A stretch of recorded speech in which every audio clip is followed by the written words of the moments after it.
21st का ए part क्या है? In the figure 1, this one, QPX is a bisector of angle YXZ. ये इस एंगल का बाइसेक्टर है, इट मीन्स ये एंगल इसके इक्वल है। उसके बाद ये ट्राइंगल बोल रखा है XYZ इस ट्राइंगल में। ओके, प्रूव दैट XY ये इज टू XQ ये पूरा side equals to XP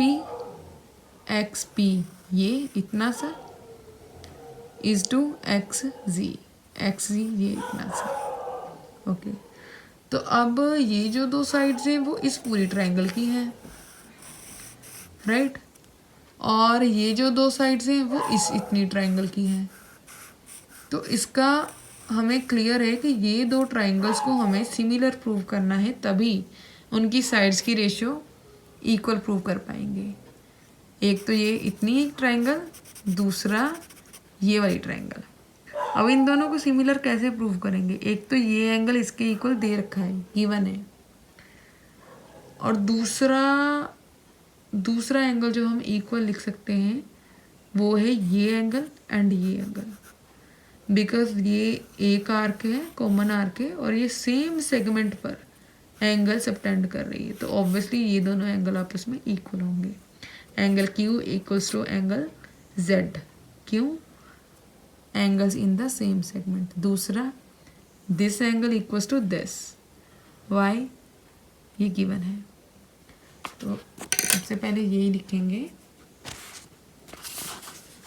angle Q equals to angle Z, angles in the same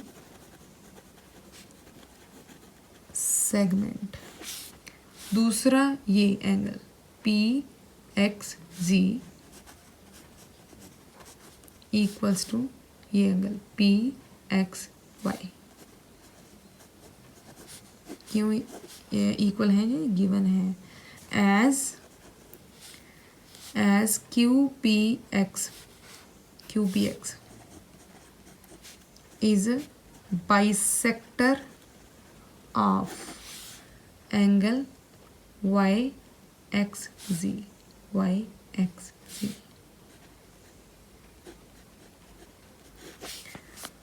okay, अगर दो कोरस्पॉन्डिंग एंगल्स दो ट्राइंगल्स में इक्वल हैं, देन कौन सा क्राइटेरिया लगता है? Bye angle similarity. ट्राइंगल, अब जब सिंबॉलिक फॉर्म लिखनी है तो बहुत केयरफुली लिखनी है। जैसे कि यहाँ पर ये एंगल इसके इक्वल है, ये एंगल इसके इक्वल है, तो इस ट्राइंगल को लिखने से पहले मैं x ले रही हूँ। दूसरा ये एंगल इसके इक्वल है, तो दूसरा मैं q ले रही हूँ, XQY सिमिलर टू ट्राइंगल। यहाँ पर भी सेम कॉरस्पॉन्डेंस के अकॉर्डिंग लूँगी मैं, ये एंगल फिर ये एंगल, जैसे इसमें पहले ये फिर ये, तो यहाँ पर भी पहले ये फिर ये, XZP। ठीक है, ओके। अब हमें साइड्स की रेशियो प्रूव करनी है, तो वही लिखेंगे यहाँ पर XQ, this imply that XQ upon XZ equals to QY upon ZP equals to XY upon XP। ये हमने लिखा। रीज़न क्या देंगे?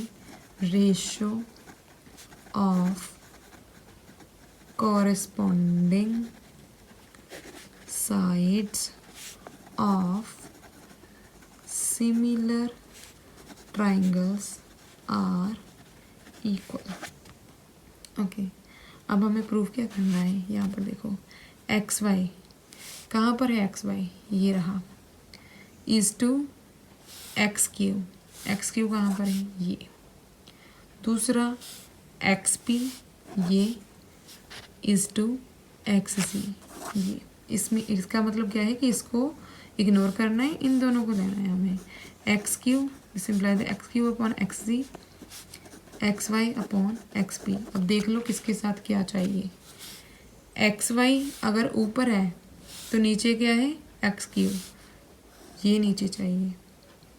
उसके बाद यहाँ पर न्यूमरेटर में एक्स वाई एक्स पी चाहिए, तो एक्स पी को यहाँ पर शिफ्ट करेंगे एंड डिनोमिनेटर में एक्स जी चाहिए, तो उसको एज इट इज रहने देंगे। रीअरेंज करेंगे, ये एक्स पी इक्वल्स टू का साइन है बीच में, न्यूमरेटर से डिनोमिनेटर शिफ्ट होगा अगर हम राइट से लेफ्ट लेकर जाएंगे इसको, तो X P upon X G equals to यहाँ पर एक्स वाई अपॉन ये नीचे आ गया एक्स क्यू।